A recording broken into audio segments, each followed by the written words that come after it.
तो I have selected zoom because यहाँ पे प्रॉपर रिकॉर्डिंग हो सकता है, दैट इज द रीजन। ठीक है, सो चलो I just share my screen again.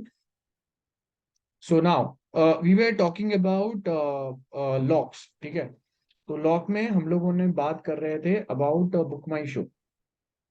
तो अब यहाँ पे बुक माई शो में लॉक्स कैसे यूज होते हैं ध्यान से समझना। ठीक है, अब मैं बुक माई शो पे गया। फर्स्ट इसने मुझे मुंबई सिलेक्ट करने बोला, मतलब सिटी मेरा।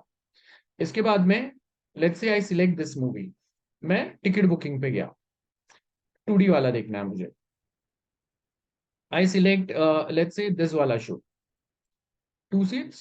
Okay, now let's say if I select this 2 seats and if I proceed to if I proceed towards the pay, ध्यान से देखो हाँ, if I proceed towards the pay, okay एक सेकेंड ना, मैंने कौन से सीट सिलेक्ट किए मैं ये चेक कर लेता हूँ। And I also open Edge. तो मैं दो ब्राउजर में हूँ, यहाँ पे मैंने बुक माई शो वापस ओपन किया, ध्यान से देखो। ठीक है, सो यहाँ पे भी मैंने बुक माई शो ओपन किया, ये भी मुझे सिटी पूछ रहा है, मैंने सिलेक्ट किया, सेम मूवी मैंने सिलेक्ट किया है, बुकिंग 2D। ओके, अब यहाँ पे भी मैं सेम ये अशोक अनिल कुछ तो है, तो अगेन मैं यहाँ पे ये वाला 215 वाला शो सिलेक्ट करता हूँ, 2 seats.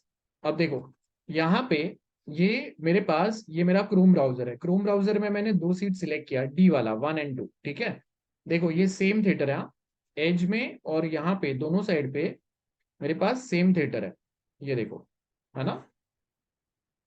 This is my age browser and ये मेरा क्रोम ब्राउजर है। क्रोम ब्राउजर में भी मैं 215 वाले शो पे जाता हूँ और डी वाले पहले मैं एज से करता हूँ। ये देखो मैंने डी वाले 2 टिकट सिलेक्ट किए एंड मैंने पे क्लिक किया, एक्सेप्ट। अब मैं आता हूँ क्रोम ब्राउजर पे। क्रोम ब्राउजर पे जो मैंने 2 सीट दूसरे ब्राउजर से सिलेक्ट किया था ना, वही सीट में यहाँ पे सिलेक्ट करने का ट्राई कर रहा हूँ। देखो, I accept and proceed. Okay, ये क्या बता रहा है, something is not right. Why? Because जो सीट्स मैंने यहाँ पे एज ब्राउजर से सिलेक्ट किया दूसरे ब्राउजर से, तो 2 seats are temporary locked for me. और ये टेम्पररी लॉक जो है ना, ये 2-5 मिनट, उसका 5 मिनट का टाइमर है उनका, पकड़ो। तो 5 मिनट के लिए ये सीट मेरे लिए बुक्ड है, मैं अगर ट्रांजेक्शन नहीं भी कर रहा हूँ। अब मैं जब रिफ्रेश करूंगा ना, तो रिफ्रेश करने पे ये देखो, ये D1 और 2, ये 2 सीट्स लॉक्ड है। मैंने यहाँ पे अभी तक पे किया ही नहीं है, ये मेरा टोटल अमाउंट बता रहा है, मैं जब प्रोसीड करूंगा तब जाके वो होगा। तो ये अगर मैंने ऐसे ही बुक करके छोड़ दिया ना बिना प्रोसीड किए, still this seats are temporary locked, this is lock, इसका मतलब लॉक होता है। आई होप आप लोगों को समझ में आया लॉक का concept. Am I clear with this? Everyone reply quick quick, Yes, girls, sir. Others reply, keep replying या। सो अब हम लोग आते हैं अपना थियरी पे। थियरी कहाँ गया, इसी में था ना आई थिंक। तो चलो वो यहाँ पे, अब देखो यहाँ ध्यान से देखना, आपके पास 2 टाइप के लॉक रहते हैं। Locks are mechanism use to ensure data integrity. Data integrity का मतलब क्या है, जैसे अभी अगर मैंने क्रोम से कोई एक सीट, ठीक है, क्रोम से जो मैंने एक सीट सिलेक्ट करने का ट्राई किया था, ये वाले थिएटर का। अब इंटीग्रिटी का मतलब क्या है, करेक्टनेस ऑफ डेटा। मतलब कोई अगर ये सीट सिलेक्ट कर रहा है और वही टाइम पे मैं भी वो सेम सीट सिलेक्ट कर रहा हूं, मैंने माइक्रोसॉफ्ट ब्राउजर से 2 सीट सिलेक्ट किए और वही सेम 2 सीट मैं लेट्स से कि मैं क्रोम ब्राउजर से भी सिलेक्ट करने का ट्राई कर रहा हूँ। अब अगर दो लोग एक सेम सीट अगर सिलेक्ट कर पा रहे और पेमेंट भी कर पा रहे, मतलब डेटाबेस का इंटीग्रिटी लॉस हो गया। क्यों? बिकॉज एक सेम सीट का एक्सेस आपने एक से ज्यादा लोगों को दे दिया। मतलब आपका जो डेटाबेस है इसमें कंफ्यूजन है, आपका जो डेटाबेस है इसमें प्रॉब्लम है ना। तो करेक्टनेस मेंटेन होना चाहिए, करेक्टनेस मेंटेन, इंटीग्रिटी मेंटेन होने का मतलब, अगर मैंने एक ब्राउजर से या किसी और ने वो सीट अगर सिलेक्ट कर लिया है जो टाइम पे मैं बुकिंग कर रहा हूँ, तो दूसरे पर्सन को वो सीट नहीं मिलना चाहिए। और वो सीट ना मिलने के लिए आप लॉक्स यूज करते हैं, टेम्पररी लॉक्स। ठीक है, अगर उसने पेमेंट कर दिया, जैसे अगर मैंने यहाँ पे पेमेंट कर दिया, दैट्स फाइन। लेकिन अब यहाँ पे मेरे पास ऑप्शन है, मैं यहाँ पे कैंसिल करता हूँ मेरा ट्रांजेक्शन, ये देखो, है ना, मैंने ये ट्रांजेक्शन कैंसिल करके वापस जा रहा हूँ मैं। तो जब मैं वापस जाऊंगा, आपको दिख रहा है ये सीट जो है ये फ्री हो गए वापस। अब मैं जब क्रोम पे आके यहाँ पे भी अगर मैं इसको रिफ्रेश कर दूंगा, तो यहाँ पे भी ये मुझे बताएगा कि वो सीट्स फ्री हो गए, है ना। दिस इज इंटीग्रिटी, ये देखो। अब अगर मैं क्रोम से ये दो सीट सिलेक्ट करके, if I proceed to payment option, ठीक है, ये मैं क्रोम ब्राउजर पे हूँ। अब मैं जाता हूँ एज वाले ब्राउजर पे, जहां पे मुझे वो दो सीट दिख रहा है। अब यहाँ पे अगर वो सेम सीट मैं सिलेक्ट करूंगा, तो क्या हुआ, उसने मुझे ये नहीं दिया सीट्स। इसका मतलब है कि आपका जो डेटाबेस है, वो डेटाबेस में आपने इंटीग्रिटी मेंटेन किया है। तो locks are a mechanism use to ensure integrity, जिससे एक सेम डेटा एक सेम टाइम पे दो लोग अगर एक्सेस करने का ट्राई करते हैं, एंड इन दिस सिनारियो अगर मैं दोनों को सेम सीट एक्सेस करने दूंगा, then there is a problem, because एक सीट पे दो लोग नहीं बैठ सकते, है ना। सो यहाँ पे इसके लिए हम लोग के पास एसक्यूएल स्टेटमेंट के थ्रू हम लोग लॉक्स इंप्लीमेंट करते हैं। अगर लेट्स से कि अगर मैं आपके साथ एक यूट्यूब का वीडियो शेयर करता हूँ, तो वो यूट्यूब का वीडियो जो होगा ना, इस पे शेयर्ड लॉक रहेगा, मतलब आपको खाली रीडिंग परमिशन है। जैसे यहाँ ध्यान देना, मैं ये ट्रांजेक्शन कैंसिल कर रहा हूँ, ठीक है। अब मैं ये थिएटर वाले शो पे आया, ओके, एंड मैं दूसरे ब्राउजर से भी मैं ये थिएटर वाले शो पे आया। तो अब यहाँ पे जब तक मैं माइक्रोसॉफ्ट ब्राउजर से या क्रोम ब्राउजर से कोई सीट सिलेक्ट नहीं करता हूं ना, तब तक मेरे पास यहाँ पे जो लॉक है ना, ये शेयर्ड लॉक्ड है। मतलब multiple people will get the access of same data for a reading purpose. यहाँ पे आई कैन रीड कि ओके कितने सीट्स अवेलेबल है, from other browser also I can read how many seats are available. But once I proceed for the payment option, तो ये अभी फिलहाल के लिए जब तक मैं पेमेंट पे नहीं जा रहा हूं ना, तब तक यहाँ पे मल्टीपल पीपल कैन चूज और can read which seats are available.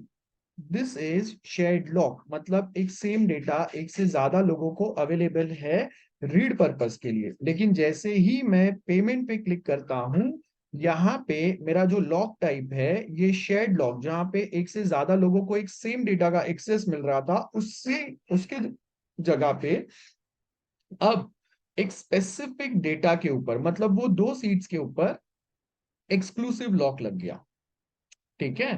तो ये देखो यहाँ पे मैंने पेमेंट पे क्रोम, सॉरी, एज ब्राउजर से मैंने पेमेंट पे क्लिक किया हुआ है। तो अब ये कंप्लीट डेटा अभी भी ज्यादा लोगों को रीडिंग के लिए अवेलेबल है, अभी भी यहाँ पे शेयर्ड लॉक है।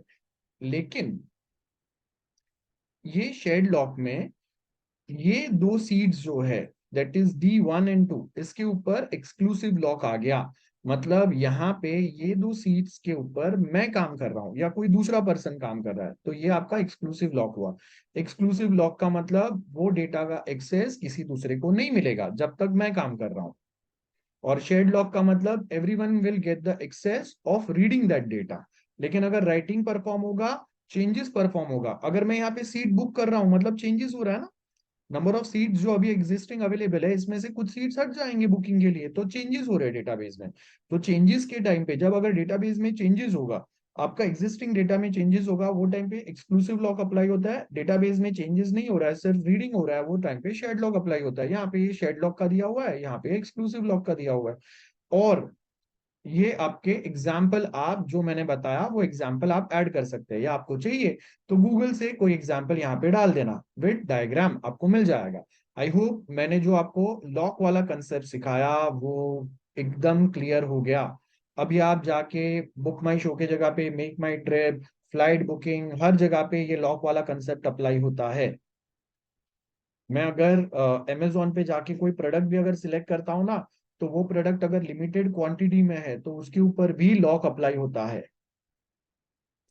समझ में आया। Locks are very very very important, हर जगह पे हम लोग यूज करते हैं, खाली हम लोगों ने टेक्निकली देखा नहीं था। ठीक है, जल्दी बताओ, am I clear till this point everyone? Yes, sir. Yes, other girls reply quick quick. चलो, सो आपका लॉक्स वाला पार्ट भी हो गया।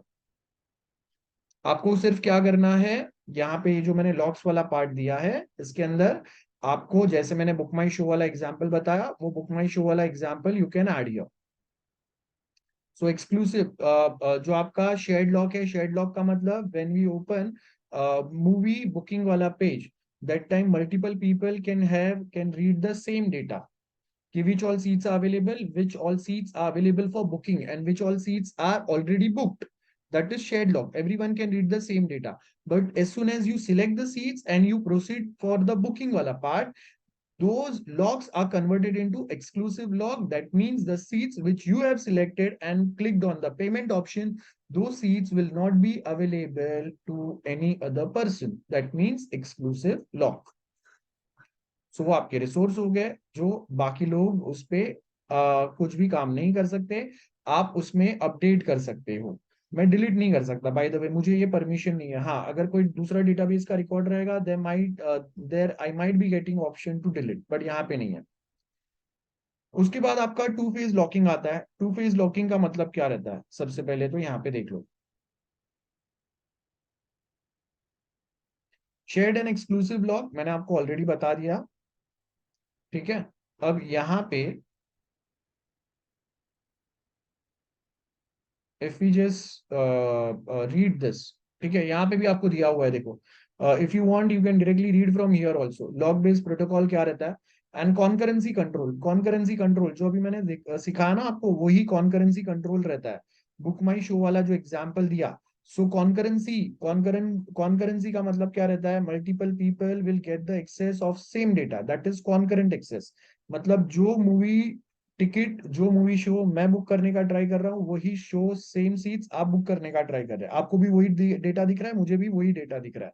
लेकिन एक सेम सीट दो लोगों को मिले नहीं, या दो लोगों को उसका एक्सेस ना मिले, इसके लिए हम लोग वहां पे कॉन्करेंसी कंट्रोल मैकेनिज्म डालते हैं। कॉन्करेंसी कंट्रोल मैकेनिज्म किसके थ्रू अप्लाई होगा, लॉक्स के थ्रू अप्लाई होगा। लॉक आपके दो टाइप के रहते हैं, shared lock and exclusive lock. यहां तक हम लोगों को समझ में आ गया है ना। बिकॉज ये अगर समझेगा तो आगे आपका सीरियलाइजेशन समझेगा,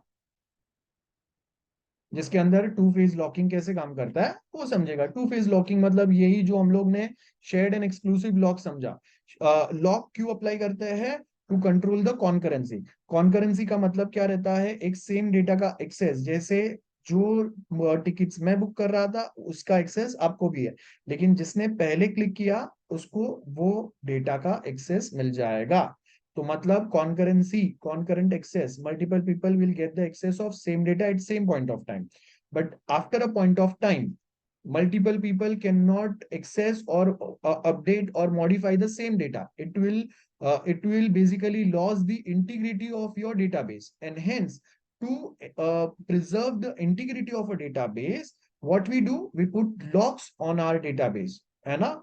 So while giving a concurrent access we put shared lock, and while maintaining the integrity of our database and to control the concurrency, we put exclusive lock. मतलब जहां पे बुकिंग का टाइम आएगा हम लोग एक्सक्लूसिव लॉक पे चले जाएंगे, जहां पे सिंपल आपको कौन सी सीट्स अवेलेबल है ये देखने का काम आ रहा है, वहां पे सिर्फ आपका शेयर्ड लॉक चल रहा है। सो ओवरऑल कॉन्करेंसी कंट्रोल में जो मल्टीपल लोग एक साथ एक सेम डेटा को एक्सेस ना कर ले, मतलब मल्टीपल लोग एक सेम सीट को एक साथ बुक ना कर ले, ये प्रॉब्लम को संभालने के लिए, ये प्रॉब्लम को मेंटेन करने के लिए, स्मार्टली मेंटेन करने के लिए डेटाबेस में हम लोग जो मैकेनिज्म, जो पैटर्न यूज करते हैं उसको हम लोग बोलते हैं लॉक्स, है ना। So to maintain this concurrency control का जो प्रॉब्लम है, to solve this problem we use a mechanism that is called as locks, database locks. और डेटाबेस में दो टाइप के लॉक रहते हैं आपके, शेयर्ड एंड एक्सक्लूसिव लॉक। अब इसके आगे हम लोग आते हैं आपके क्वेश्चन पे। आपका क्वेश्चन है what is two phase locking protocol, and यहाँ पे सीरियलाइजेबिलिटी कैसे गारंटी होता है, तो वो समझते हैं। अभी अभी तक मैंने जो भी बताया वो क्लियर है सबको, right. Concurrency, concurrent access proper way में कंट्रोल करने के लिए हम लोग क्या यूज करेंगे, डेटाबेस लॉक यूज करेंगे, है ना। लेकिन उसके एक स्टेप आगे आपको अगर उसमें और कुछ चेंजेस अगर करना है तो वो टाइम पे आपको और कुछ चीजों की जरूरत रहेगा। Just 1 minute.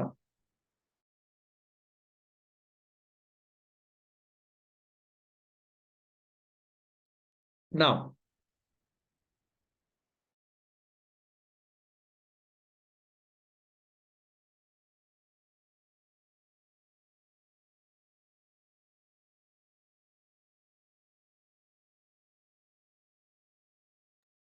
Now next part जो है आपका यहाँ पे शेयर्ड एंड एक्सक्लूसिव लॉक के आगे।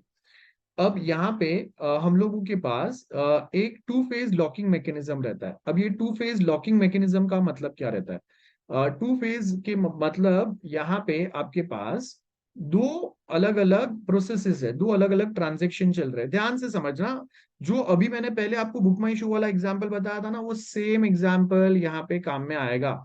ये देखो, यहाँ पे मेरे पास दो अलग अलग ब्राउजर है, दो अलग ब्राउजर में मैंने एक सेम साइट ओपन किया है, बुक माई शो। ओके, मैं यहाँ पे बुक माई शो में एज ब्राउजर से भी जाता हूँ और मैं क्रोम ब्राउजर से भी बुक माई शो पे जाता हूँ। अब यहाँ पे मैंने सेम सीट सिलेक्ट किया, सॉरी सेम मूवी सिलेक्ट किया, यहाँ पे भी मैंने सेम मूवी सिलेक्ट किया। यहाँ पे भी मैं बुकिंग पे गया, 2D वाला, और क्रोम ब्राउजर से मैं यहाँ पे आया। अब मैं एज ब्राउजर से भी सेम बुकिंग पे आ रहा हूँ। ठीक है, अब यहां तक, यहां तक आपका, सॉरी ये साइट पे है, आई मीन ये वाला देखो, यहां तक आपके ये दो ट्रांजेक्शन अब जो है ना, ये दो ट्रांजेक्शन अभी आपके टू फेज, आपका जो टू फेज लॉकिंग मैकेनिज्म है ना, यहाँ पे आएंगे। कैसे आएंगे ये समझो अभी। अब मैं क्रोम ब्राउजर से मैंने ये शो सिलेक्ट किया, ठीक है, दो सीट चाहिए मुझे। मैंने एज ब्राउजर से भी ये शो सिलेक्ट किया, दो सीट चाहिए मुझे। तो मतलब क्या हुआ, पहले मैं बुक माई शो पे जब था इन जनरल साइट पे, तब मुझे कोई एक स्पेसिफिक डेटा का डायरेक्ट एक्सेस नहीं मिल रहा था, है ना। तो अब जब मैंने एक मूवी, एक टाइम, एक प्लेस सिलेक्ट करके जब मैं ये सीट वाले सेक्शन पे आया, मतलब यहाँ पे मेरा जो लॉक्स है ना, ये ग्रोइंग फेज में आ गया। ग्रोइंग फेज, ग्रोइंग फेज का मतलब रहता है new locks on data item may be acquired but none can be released. ठीक है, मतलब मैं जहां पे पहले से बुक माई शो का जनरल वेबसाइट पे था, उसके जगह पे अब मैं बुक माई शो का एक एक्सक्लूसिव डेटा प्रोवाइड करने प्लेस पे आ गया, जहां पे वो मुझे कोई एक थिएटर का कोई एक स्पेसिफिक सीट अलोकेशन वाला डेटा प्रोवाइड कर रहा है रीडिंग के लिए। मतलब मेरा लॉकिंग मैकेनिज्म जो है ये ग्रो हो गया, लॉक मैकेनिज्म ग्रो हो गया। अब इसके आगे, इसके आगे मैं एज पे भी आया, यहां पे भी मेरा लॉकिंग मैकेनिज्म ग्रो हो गया। क्यों? मुझे और एक्स्ट्रा डेटा यहाँ पे मिल गया। अब अगर मैं यहाँ पे सीट सिलेक्ट करता हूं, और after selecting a seat if I proceed on payment, ठीक है, तो अब क्या हुआ, यहाँ पे देखो, यहाँ पे अगर, सॉरी यहाँ पे ब्राउजर में है, यहाँ पे अगर आप देखेंगे ना, फिलहाल के लिए दो ट्रांजेक्शन, दो लोग जो मूवी बुक करने का ट्राई कर रहे थे, पहला T1 प्रोसेस ने, जैसे मैं पहले क्रोम ब्राउजर से गया, तो मैं क्रोम ब्राउजर से मैंने एक बुकिंग वाला साइट ओपन किया, तो मतलब मैंने ये जो सीट बुकिंग वाला मैकेनिज्म है ना, इसके ऊपर मैंने, मुझे लॉक अप्लाई हुआ। कौन सा टाइप का लॉक अप्लाई हुआ? Shared lock.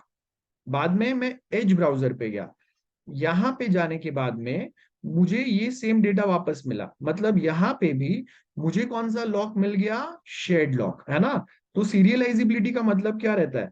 पहला एक ट्रांजेक्शन चालू हुआ, उसने कुछ डेटा एक्सेस किया, फिर दूसरा ट्रांजेक्शन चालू हुआ, उसने भी सेम डेटा एक्सेस किया। ये देखो, ये ए डेटा है। ए डेटा का मतलब जो थिएटर मैं एक्सेस कर रहा हूं, वही सेम थिएटर, वही सेम शो, वही सेम डेटा कोई दूसरा भी एक्सेस कर रहा है। So at same point of time two people are accessing the same data. ये आपका टू फेज लॉकिंग मैकेनिज्म में ये शेड लॉक हो गया। लॉक, एस लॉक, एस का मतलब शेड लॉक है, ए मीन्स सेम डेटा। ये देखो, फर्स्ट ट्रांजेक्शन ने भी ए वाले डेटा के ऊपर शेड लॉक अप्लाई किया है, सेकेंड ट्रांजेक्शन ने भी ए वाले डेटा के ऊपर शेड लॉक अप्लाई किया है। अब फर्स्ट वाले ट्रांजेक्शन ने क्या किया? सीट पे सिलेक्ट किया और डायरेक्टली वो पेमेंट पे चले गया, यहाँ पे। तो जैसे ही वो पेमेंट पे गया, वो पेमेंट पे जाने के साथ में क्या हुआ, मुझे एक स्पेसिफिक पेमेंट वाला विंडो आ गया जिसके ऊपर मुझे एक्सक्लूसिव लॉक मिल गया। कौन से डेटा पे? बी वाले डेटा पे मुझे एक्सक्लूसिव लॉक मिल गया। अब यहाँ पे ये मेरा नेक्स्ट स्टेप हो गया, जहां पे मैं कोई एक स्पेसिफिक दो सीट सिलेक्ट करके ही आगे प्रोसीड कर रहा हूं, है ना। यहाँ पे मैं ए लेवल पे था, ए लेवल मतलब मुझे सारे सीट्स विजिबल थे। लेकिन उसके बाद में मैंने क्या किया, दो सीट सिलेक्ट किए और मैं पेमेंट वाले पे आ गया।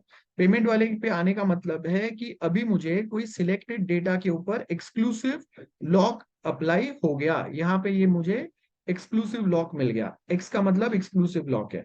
लेकिन ये दोनों वन बाय वन हो रहे हैं। पहले ट्रांजेक्शन वन ने एक स्पेसिफिक ए वाले डेटा के ऊपर शेड लॉक अप्लाई किया, फिर ट्रांजेक्शन टू ने भी ए वाले डेटा के ऊपर शेड लॉक अप्लाई किया, फिर ट्रांजेक्शन वन ने बी वाले डेटा पे एक्सक्लूसिव लॉक अप्लाई किया।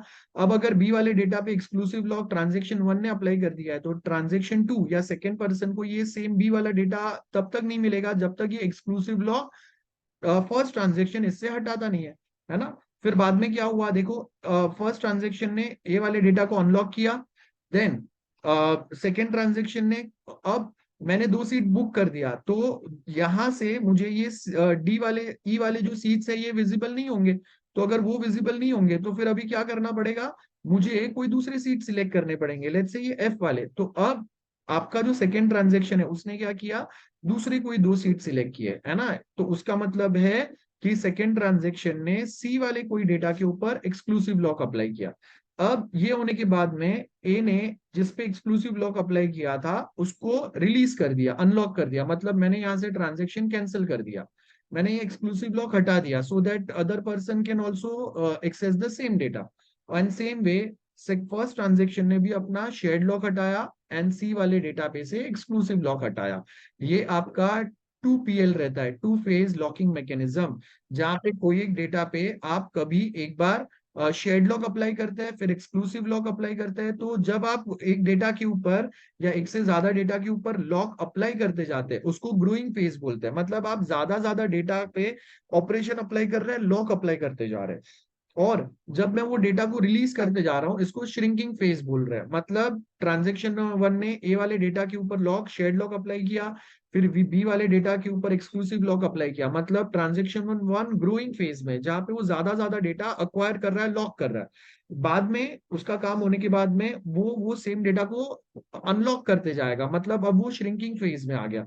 जहां पे पहले उसके पास ए और बी दोनों डेटा का एक्सेस था, दोनों डेटा के ऊपर लॉक था, अब उसने एक डेटा को अनलॉक कर दिया, तो अभी उसके पास खाली बी वाले डेटा का लॉक बचा हुआ है। लेकिन बाद में उसने बी वाले डेटा को भी अनलॉक कर दिया, मतलब क्या हुआ, अब आपका श्रिंकिंग फेज में आ गया। तो ये ग्रोइंग एंड श्रिंकिंग फेज रहता है। अगर आप ये क्वेश्चन देखोगे, two phase locking protocol, that is growing and shrinking. अब यहाँ पे सीरियलाइजेबिलिटी कैसे गारंटी होता है, तो यहाँ पे अगर आप देखेंगे, every transaction goes in locking mechanism one after another. तो अगर ट्रांजेक्शन वन ए वाले डेटा के ऊपर शेड लॉक अप्लाई कर रहा है तो वो टाइम पे ट्रांजेक्शन टू ने कुछ नहीं किया। देन ट्रांजेक्शन टू जब ए वाले डेटा पे शेड लॉक अप्लाई कर रहा है तो ट्रांजेक्शन वन ने कुछ नहीं किया। Serialisability means one after another.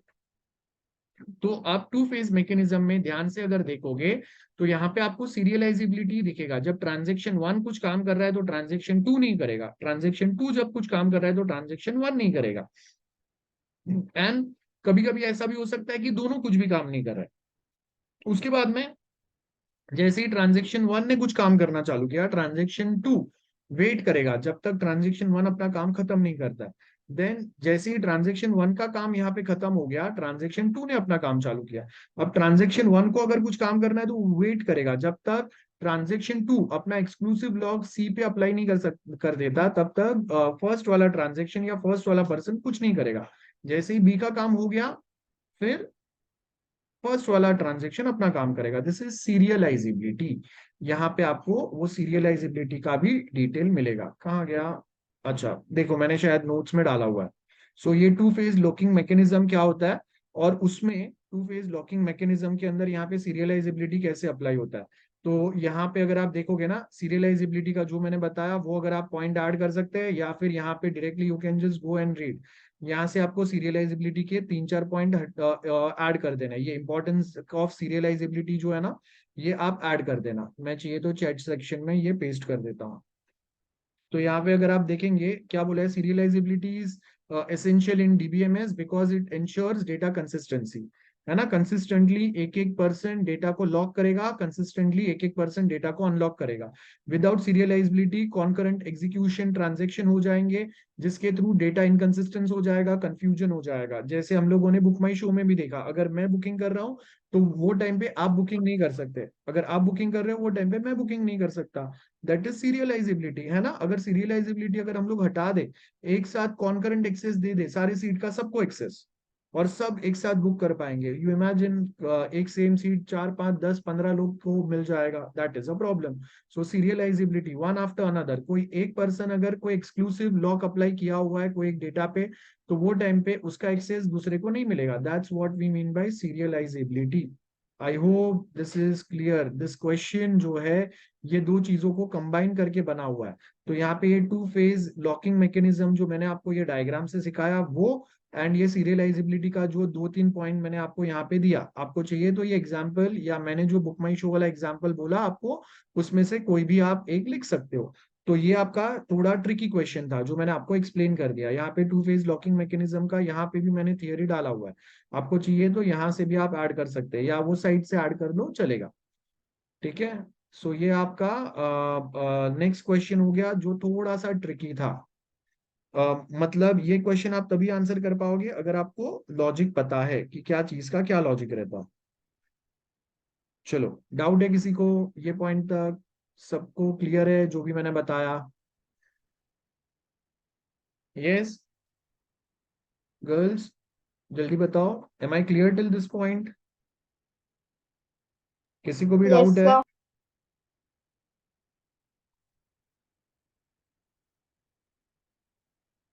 Okay ठीक है।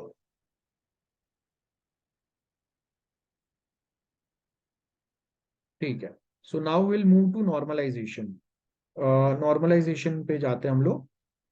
ठीक है, just 1 minute. So next is normalization.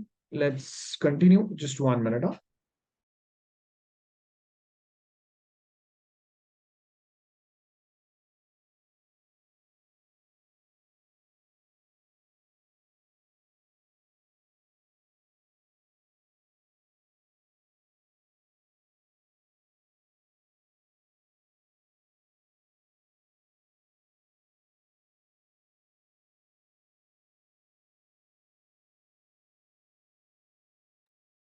अब ध्यान से समझो।